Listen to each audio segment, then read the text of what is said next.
آج میں آپ لوگوں کے لیے شیخ محمد ابراہیم ذوق کی غزل سے کچھ MCQ لے کر حاضر ہوں۔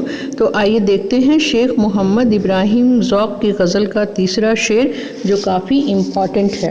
تو پہلے شعر کو دیکھیے۔ ہو عمر خضر بھی تو کہیں گے بوقت مرگ، ہم کیا رہے یہاں ابھی آئے ابھی چلے۔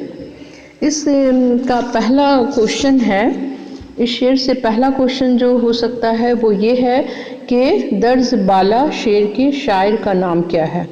تو اس کا جواب ہے شیخ محمد ابراہیم ذوق۔ دوسرا سوال ہے اس شعر میں کس صنعت کا استعمال کیا گیا ہے؟ تو اس کا جواب ہے صنعت تلمیح کا اور صنعت تضاد کا۔ اس میں دونوں ہی صنعت کا استعمال کیا گیا ہے۔ یہاں پہ عمر خضر کا ذکر ہے، تو عمر خضر جو ہے وہ صنعت تلمیح کہتے ہیں کہ کلام میں جب کسی تاریخی واقعہ یا کسی شخصیت یا نیم تاریخی واقعہ کا ذکر ہوتا ہے تو اسے تلمیح کہتے ہیں، اور یہ اس میں چونکہ حضرت خضر کا ذکر ہے اس لیے اس کہیں گے کہ اس میں صنعت تلمیح کا استعمال کیا گیا ہے۔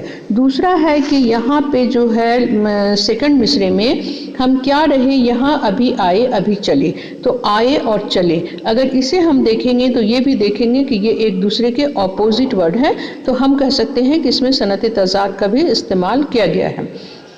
کوشچن نمبر 3 ہے عمر خضر سے شاعر کی کیا مراد ہے؟ تو عمر خضر سے شاعر کی مراد ہے طویل عمر یعنی لمبی عمریں۔ کہا جاتا ہے کہ خضر علیہ السلام جو ہیں انہیں قیامت تک کی زندگی ملی ہے، وہ قیامت تک زندہ رہیں گے اور بھولے بھٹکوں کو راستہ دکھاتے رہیں گے۔ تو یہاں پہ اس کا آنسر ہے کہ طویل عمر یعنی لمبی عمر۔ کوشچن نمبر 4 ہے بوقت مرگ کے معنی کیا ہے؟ تو بوقت مرگ یعنی موت کے وقت، بوقت مرگ کے معنی ہے موت کے وقت۔ پانچواں کوشچن ہے ہم کیا رہے یہاں ابھی آئے ابھی چلے۔ اس مصرعے کے ذریعے شاعر نے انسانی زندگی کے کس پہلو کی نشاندہی کی ہے؟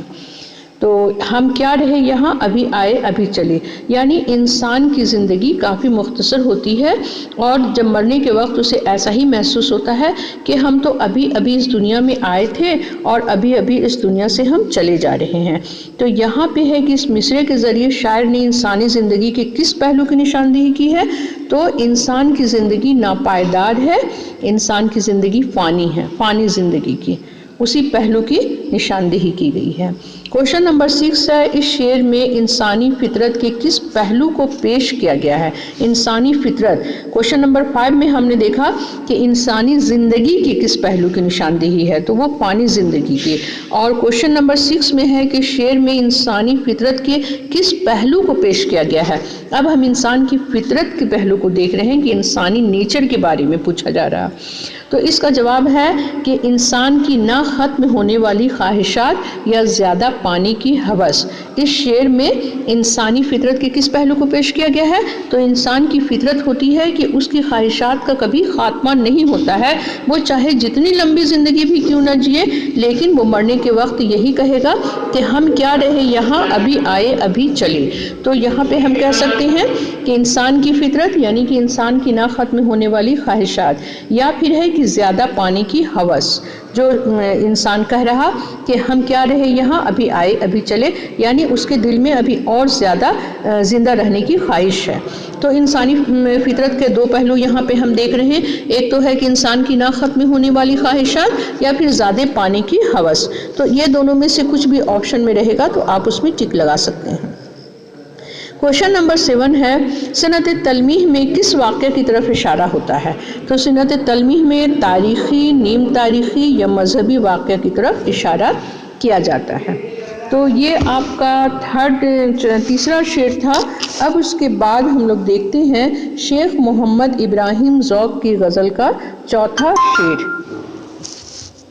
چوتھا شعر یہ بھی کافی امپورٹنٹ ہے، تو یہ شعر پہلے دیکھ لیجئے۔ کم ہوں گے اس بساط پہ ہم جیسے بدقمار، جو چال ہم چلے سو نہایت بری چلے۔ اس کا پہلا کوشچن ہے کہ بساط، قمار، چال، یہ سارے الفاظ کس کھیل سے تعلق رکھتے ہیں؟ تو یہ سارے الفاظ جو ہیں بساط، قمار اور چال، یہ سارے الفاظ شطرنج کے کھیل سے تعلق رکھتے ہیں۔